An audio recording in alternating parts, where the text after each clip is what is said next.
All right, let's do one of Van Gogh Design's tissue holders. I have my 3 6-inch squares. 2 of them I've already folded and pressed, and I've already determined which side I want to be the up side. So that's going to be this side, and it's partly because I've noticed I can overlap and match up at least that tent, so I think that would be cute. This piece of fabric will go on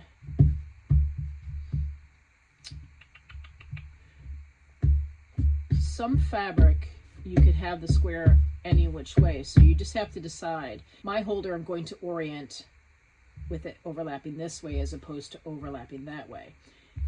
All right, so orientation is important in the respects that you won't want one of your squares that way and then one of your squares this way.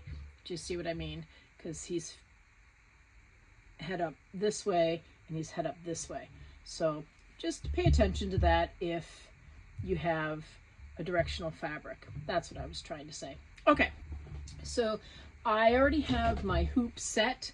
I have sticky wash away because I'm out of my tearaway.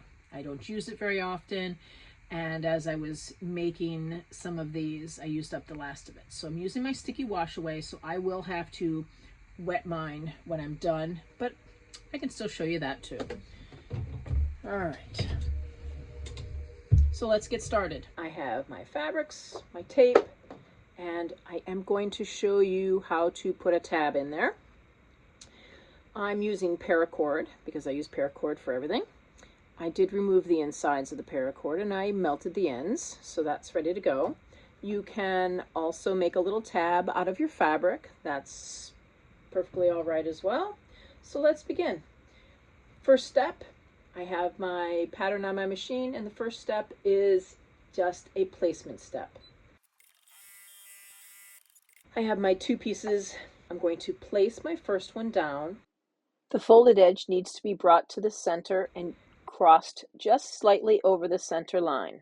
You can see my placement line. I want to take my fabric and have it just over that placement line. You can do 1/4 inch over. You can do 1/2 inch over. I wouldn't go much more than that. And you should be able to see the back end and the front end and make sure that that space is the same to keep that line nice and straight. Okay, I'm going to take my other one, and again, the folded edge is in the middle to overlap. I'm going to place it on top. I know that you can do it either way. I can have that one on top, I can have the other one on top, it doesn't matter. But as I said, I want to match up the tent. I have plenty of room. I am a little shy up here and I could move it up, but I know that I have enough room here. Let me show you. That I know I have plenty of seam allowance here, so I'm okay to move that down just a little bit. Okay, so let me realign that. But this one should either kiss the line or be a little bit over the line. Going the opposite way, I'm going to just have it kiss it because there's plenty of room for opening. So I'm just going to smooth it down, make sure it looks even. I'm just going to eyeball it. And then this is where your other piece comes in. So I'm going to fold my loop. I'd fold my tab either way, and it doesn't matter where I put it. I can put it, just make sure that the closed part of the loop will be on the inside. Okay, so I think last time I put it on this one, I put it near the corner,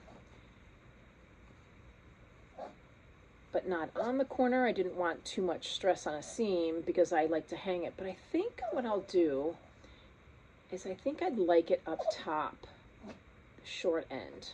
So I'm going to go ahead and do that. So I'm going to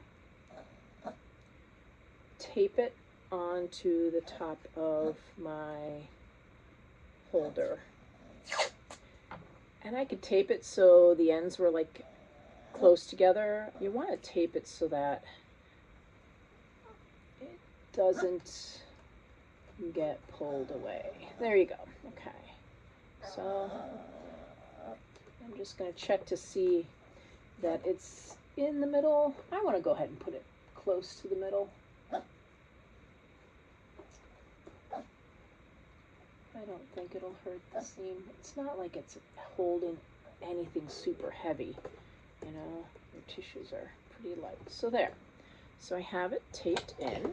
The raw edge of the tab should match the raw edge of the fabric. So then you've got your two pieces down, you have your tab down, and now I'm going to take my open piece and I'm going to lay it down. Now you have to be cognizant, I want everything going in the same direction. So if he's up right here, he's going to be up right here, and I'm just going to flip it over horizontally. Okay, if I flip it and put it this way, he'll be upside down. So, face down, I'm going to make sure I cover all of my exterior edges where the stitches would be.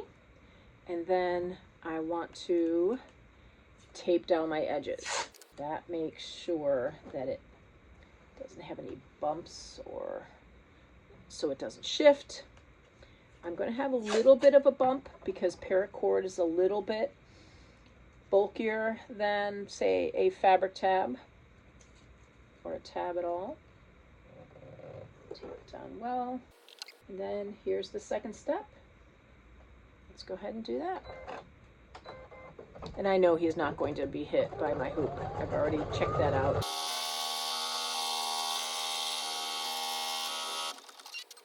And there we go. Let me pause and get the counter set up, and I will show you how to undo it in the hoop. So I'm going to remove my tape.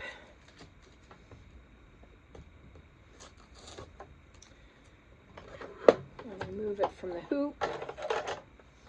And then normally you would be just tearing away at your stabilizer, but because mine is cutaway, wash away, I have to use water on mine. And one thing I want to just caution you about, when you are ripping your traditional tearaway stuff, just be careful ripping around like this joint here and this joint here. All right, just, and you know, just be aware that you are ripping where there are stitches. So don't go and ripping it away. Just, you know, just tear it nicely. You'll thank me for that later. I'm going to cut as much of mine away as I can, and then I have to go wet it. And then I'll show it to you as I turn it. I do like this sticky wash away stuff. Cut away, wash away. It's really nice for towels. Does this tear? A little bit, but only in one direction. I am not going to risk my stitches for making that any easier. Okay. All right, so I'm going to use the back side rather than the side with my stabilizer, just because I can see the exterior. So all the corners, you're going to cut all the corners to reduce bulkiness. I'm going to use pinking shears just because I like that and less fraying. But when I do, I always make sure that one of the peaks is at my corner. Go around, cut out your corners. The toughest part for me will be where I have the paracord. So I'm going to leave the paracord there and cut around it. And I just realized I forgot to put my headphones back on. So hopefully you can hear all this. Oh, now you're going to hear the dogs too. Now I'm going to go ahead and just trim around my paracord. If this were a tab, I could just go across with my pinking shears or my regular shears and it would be okay. But because it's paracord, it's thicker, and that's just the way I want to do it. Okay, so I'm going to go ahead and wet this and I'll be back. So I have all my wash away gone, and I'm just going to come through and trim threads, that kind of thing. Mine is wet, of course. You can probably tell the color difference, but so now we're just going to flip it right side out. I have something to poke my corners out. And there we go. How adorable is that? That's fabulous. You can see the difference between this one and that one. I do like it better in the center as opposed to here. It doesn't hang like this. It hangs weirdly. But you can do it that way. It's up to you. But I do like this better. So my pack of tissues, I had a weird pack of tissues. They opened up on the end, so I taped it closed because I had used it to demonstrate this one. But if you happen to get some, I just made a little slit. Thank you, Alina, for that suggestion. I made a little slit, and then I can stick them in this one, and then they come right out. So isn't that adorable? So I hope that was easy to understand, and you get to go make a bunch of little tissue holders. All right, see you in the next one.